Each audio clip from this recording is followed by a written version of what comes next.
In Texas, a bill to abolish the state lottery has been postponed amid escalating controversy over the role of third-party couriers winning recent multi-million-dollar jackpots. Senator Bob Hall is leading the charge, alleging that the Texas Lottery Commission enabled a $95 million jackpot through mass ticket purchasing and failed to prevent improper sales facilitated by digital couriers. This proposal comes as the Commission bans courier services following a separate dispute of an $83 million prize, placing both lottery and digital partners under intense legal and political scrutiny.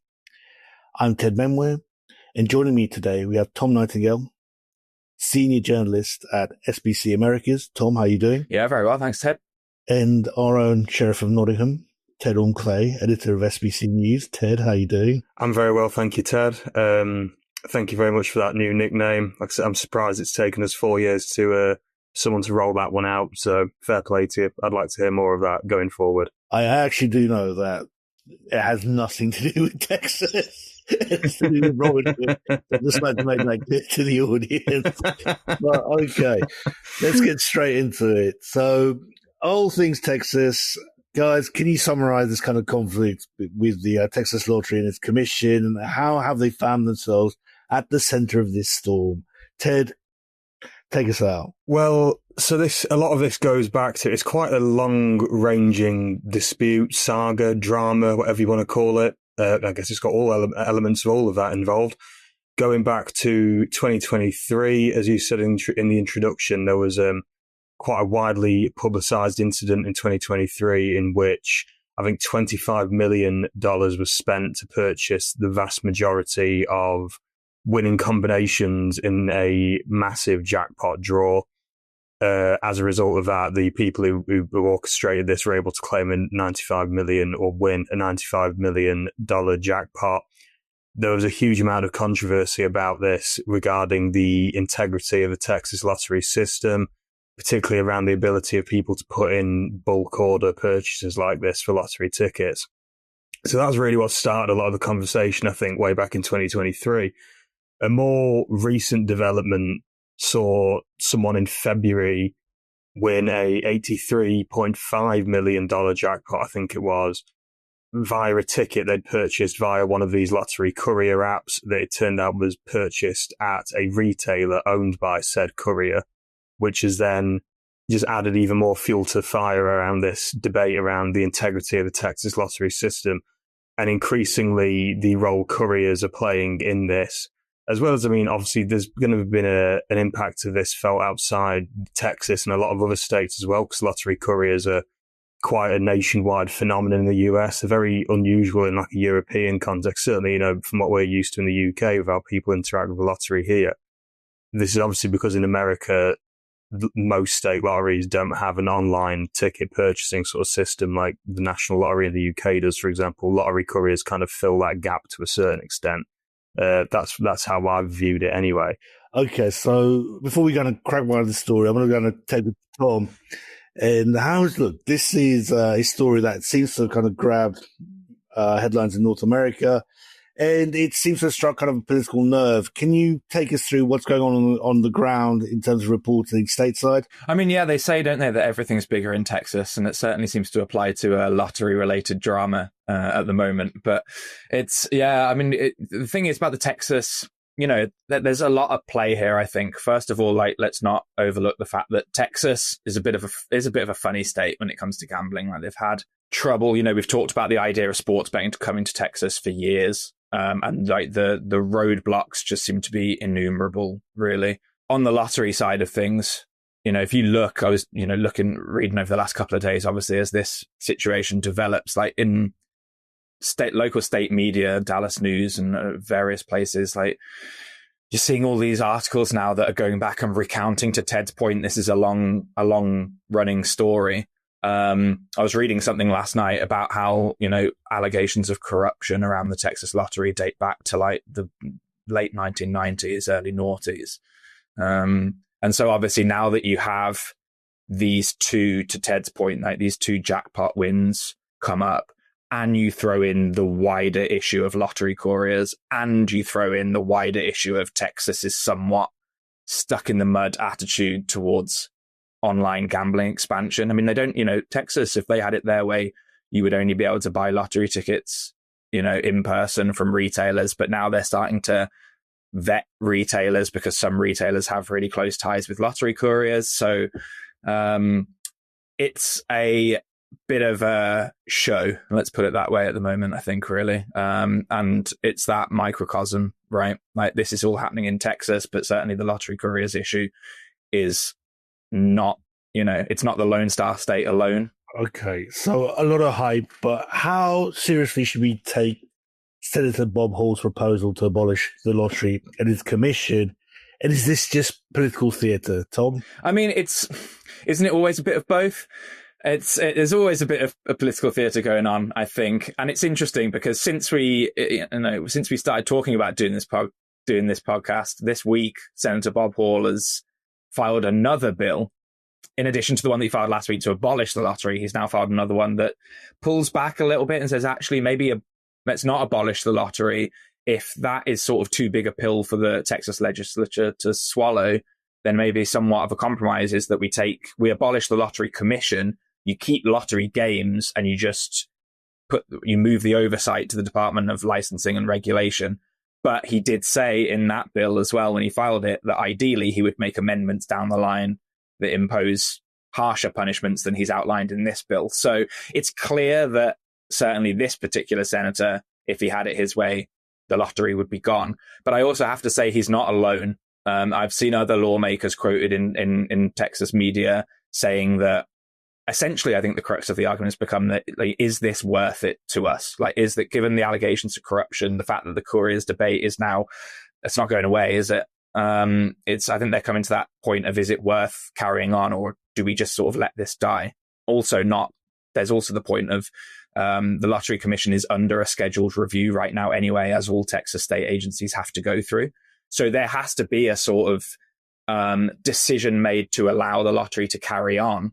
So there is, it certainly does seem to be an actual option that they kind of just decide that it's not really worth the fuss. Just on top of that, Tom, I think it's interesting, like that, this argument, this sentiment that seems to be among a few senators and other legislators that, this issue, look, we've just talked about it on here now, how many dynamics are at play and how complex it is. There seems to be a bit of a sentiment that maybe this issue has just become so complex that maybe the right solution is to just, wipe the slate clean by scrapping the lottery in general. That seems to be a bit of one of the viewpoints in favour of Senator Bob Hall's legislation, isn't it? From what I've seen, anyway. Yeah, I mean, it does seem to be the case. So, I mean, we'll see what comes forward. There's so much debate with these things in committees and everything in the US legislature. But I mean, certainly it's a conversation that, I was going to say it's a conversation that's not going away, but I'd say it's more than that. It's a conversation that I think has been there for some time about maybe the lottery couriers aspect is the somewhat newer side of it, but the talk about how the Texas lottery operates has been around for years and years, to my point earlier. But there's no doubting that this conversation has ramped up significantly in recent months. So I think it's also interesting that it kind of this whole topic really highlights how uniquely political the lottery element of the wider betting and gaming industry is, in comparison to sports betting, to casinos, to other, land-based and online casinos. Like, just because of that role that lotteries play as a state-owned enterprise that does essentially really, supplement state tax revenues via lottery revenue to support good causes, charity funds, and so on. Like, a lot of them in America support educational initiatives, don't they? Like youth initiatives, mental health initiatives, things like that. And because of that, there's a really strong political element where a lot of legislators do have an interest in it.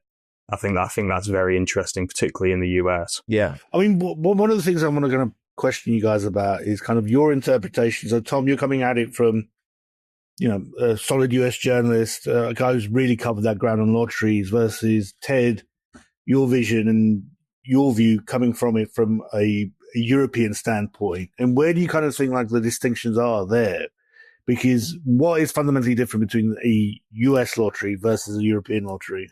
Yeah, I mean, from my perspective, like to Ted's point, Texas, you got to think about, we're talking about Texas here as well. So as far as if you were, dare I say, if you were ranking progressive states in the online gambling industry. I'm not sure that necessarily Texas would be near the top of that list. So I think Ted's point is quite interesting about the political kind of aspect of lotteries, because I think that's particularly magnified when you're a state like Texas that doesn't really have the breadth of kind of online gambling options that some states do.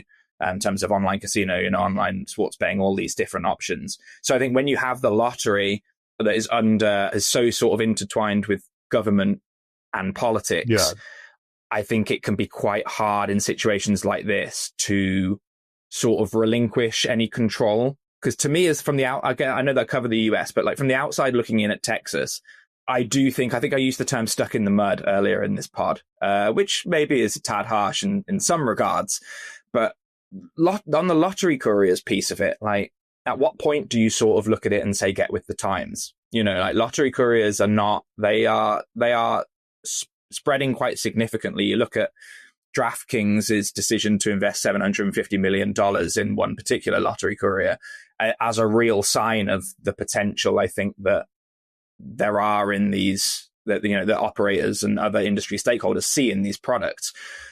So I think for lawmakers, like with many things, like with the online casino expansion debate in other states, at what point do you look at it and say, well, you either get on the train or you watch the train go by? Yeah. Tom has really given a fantastic breakdown of that there. I think he's hit the nail on the head. I just think from like a European and a British perspective of looking in on this, just the thing, obviously the main comparison just found very interesting is kind of what Tom's talked about. If you look at in Europe and the UK, the diversity of the gaming offering there is, like, both land-based betting and online betting, land-based casinos and online casinos, the lotteries and all the intersections between that. And then you look at Texas, where there's often a lot of hype about, in America, isn't it, from what I've seen at least, of what if Texas was to legalize betting like a lot of the other states have. Obviously, the opportunity there would be huge because it's one of the biggest states by population. It's very wealthy. It's held up. It's sort of Texas and California. Yeah, they're the two big ones, aren't they? They're like the two big dominoes people are waiting to fall. Especially from the betting standpoint, there's so many big sports teams there as well. There's a very passionate fandom and so on. So the opportunity for the betting side of stuff would be huge. But like you said, it's a very traditional state as well, quite a conservative state. Not too keen as of yet to move ahead with that. And the lottery is the one and only form of gaming you've got. And as we've said, is one that's obviously state owned and heavily linked to the political and legislative side of things. It's just, I've always found that quite an interesting comparison. Okay, guys, so thanks for setting up the context. And when we return, we're going to talk about the role of lottery couriers and their prevalence in US lotteries. So we're back, and guys, let's now focus on the lottery couriers. And Tom, over to you. Does the Texas Lottery have a direct or kind of operational relationship with couriers? Or are these firms kind of exploiting kind of inefficiencies in the regulation or the oversight of the lottery? I think, like with many things, it is pretty complicated, and the more you look at it, the more complicated it seems to get before your eyes, to be honest. I mean, like I said earlier, you're not supposed to buy Texas lottery tickets online. They would rather have you walk into stores and doing it. But the problem now is, I think Ted O.C. mentioned earlier, one of these big jackpot, the single, like the individual's big jackpot win rather than the group who bought 99% of the combinations or whatever. Like the individual's win was from a retailer that has a pretty intrinsic connection with a lottery courier. So I think the part of the problem that Texas has is that it's not like you can sort of compartmentalize lottery couriers as an online thing, because if they have this connection with retailers and you can go in and buy a ticket and you can pick up the ticket from the retailer, then you're sort of blurring those lines between what they would like to be the in-person direct sales and the lottery couriers side of it. I mean, what is very interesting is that we haven't even talked yet about the fact that there's a lottery courier that is embroiled in a court case against the Lottery Commission at the moment as a result of the Lottery Commission making the firm decision, I think it was in March, to ban lottery couriers and say you can't do this, and say we're going to shut you down and do all that sort of stuff. And then one of them, there's a coalition of lottery couriers with a few of the big names in Texas. One of them sued, and while the court case is ongoing, they were granted the temporary restraining order against, so sort of a small win for the lottery courier, I think it's fair to say, in the first step of that court case. What's interesting is that filed in that court case as evidence was correspondence between the former commissioner, who has since resigned in recent weeks because of this controversy, but correspondence between the commissioner and lottery couriers that, while I don't want to come down firmly and decisively on this, seems to suggest that the Lottery Commission were okay with lottery couriers taking action in the state. And then, of course, there was this pretty decisive about face where all of a sudden the Lottery Commission meets and says, actually, no, you're not allowed in this state. We're kicking you out. So I think it's the combination of uncertainty before, and this is where some of the allegations of corruption come in, where was the Lottery Commission allowing lottery couriers when they technically shouldn't have been doing so? Possibly. Have they now turned around all of a sudden and said, you can't act in this state and you're illegal? Definitely, they have done that. So there's a real kind of dichotomy, I think, between before and after. And that's why this is not only in the legislature at the moment, but also in the courts. Man, that is, look, I mean, you put forward a lot of stuff there, right? But fundamentally, I mean, I think, look, if this is being revised as a bill, or they want to kind of enter a lottery commission, or just, terminate the lottery, but how do you stop, and this is for both of you, I mean, how do you stop a modern consumer from purchasing anything online? Is that even possible? Ted, do you want to take that one? God, I mean, that's... No, but I guess what I'm trying to say is, like, what's trying to be achieved, even if, by breaking up the lottery or by breaking up, the commission, isn't the problem here that, it's perfectly organic what these consumers are doing. When you say, can you stop, do you mean like from a legal standpoint or a technological one? Yeah, yes. Well, both. We know that from a legal standpoint, I guess, there's people break the law all the time, don't they, I guess? So we're going to be getting into some weird dichotomies here. But yeah, from a legal standpoint, one of the things that Senator Hall wants to do is, in one of the bills he's filed, is write into legislation preventing the bulk buying of lottery tickets. This obviously harks back to the 2023 incident, the one that set all this chain of events in motion, really. I guess, yeah, then a question then arises how you could actually prevent that, technologically and so on. But also, like, how could you prevent someone from buying a lottery ticket in a retailer and then selling it to someone else, or just buying it from someone else? Like, would this bill extend to that? So, like, could someone's grandma give them a few dollars and say, go down to the shop and buy me a lottery ticket, please? Is that going to be made illegal? You know what I mean? There's lots of different, like, levels and dynamics to this that are going to be very difficult to overcome, assess, and so on.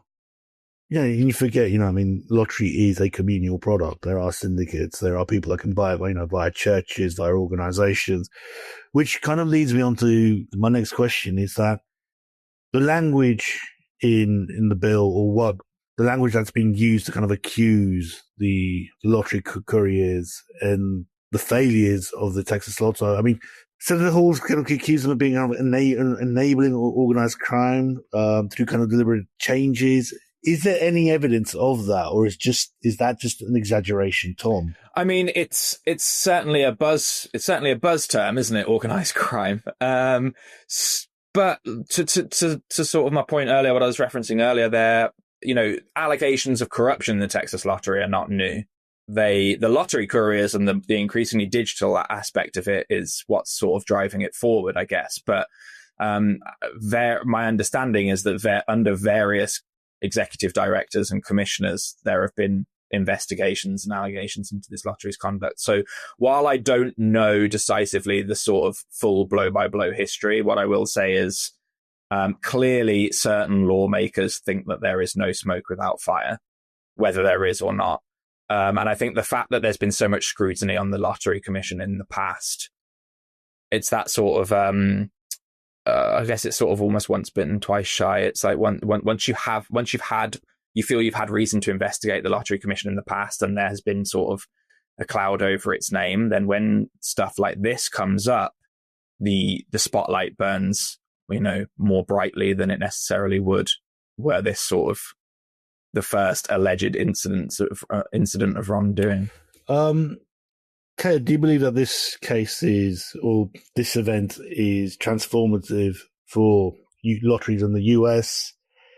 And is this also a kind of turning point for lottery couriers in the US? I mean, what are they seeking in terms of their kind of regulatory definition and determination? I mean, obviously that's very varied because it depends on state to state, doesn't it? But if we start first in Texas, I'd say I do think something will change from this in terms of how the Texas Lottery Commission operates and how it governs the Texas Lottery.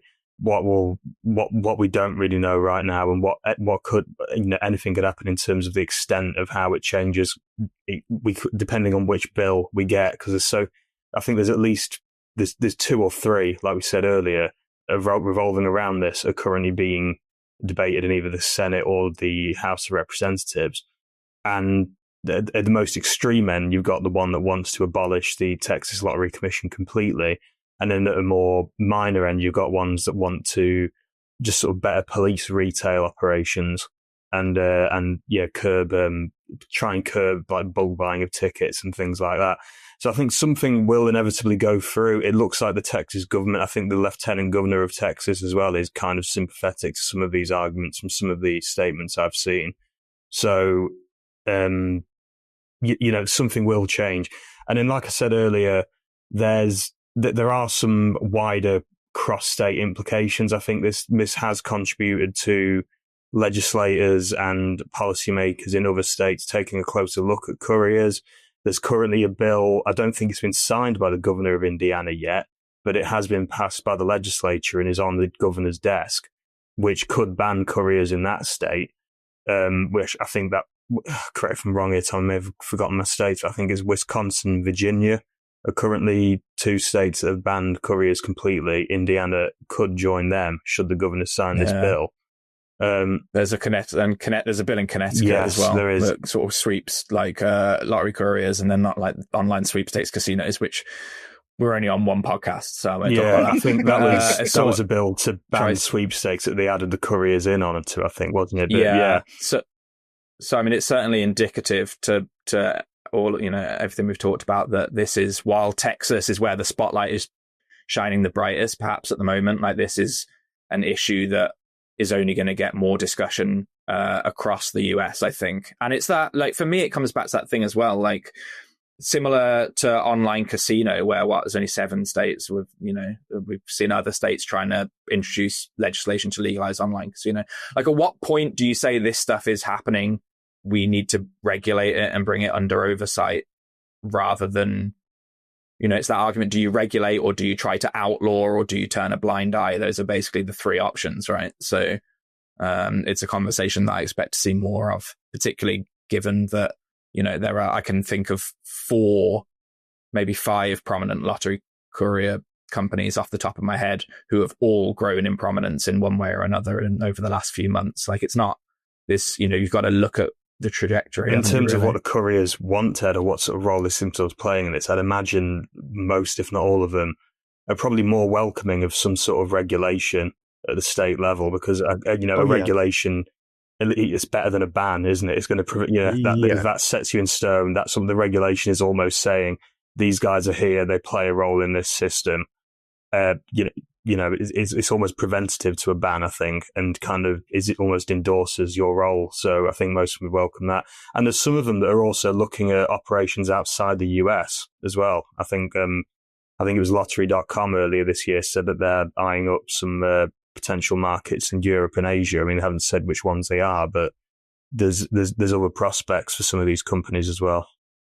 Okay, so I just got 2 more questions, and my first one is to you, Tom. What happened to that woman who was denied the £80 million prize? I mean, it's a very, very different situation, right, to the sort of the group purchase where they bought, I think, like 99.3% or whatever of all. It's just like I really feel sorry for her. Yeah, I mean, you can't help but feel, I can't remember the term she used. I read about it, but I think she said she's a victim of scrutiny or something like that. But you can't help but feel that had this happened 6 to 12 months ago, we might be having a very different conversation about this. But I do think that she is somewhat in the firing line for events outside of her control. Well, our thoughts are with her. And then finally, for you, how are you guys going to kind of cover this story going out for the remainder of the year?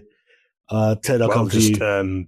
Keep a close eye on the myriad of factors and developments at play, the different bills we've got, and see what conclusion they come to in Texas, and then and like kind of building on what I said earlier, see what impacts this has on wider cross-state developments as well, whether this influences other states to take a closer look at the lottery ecosystem and the role couriers play in that.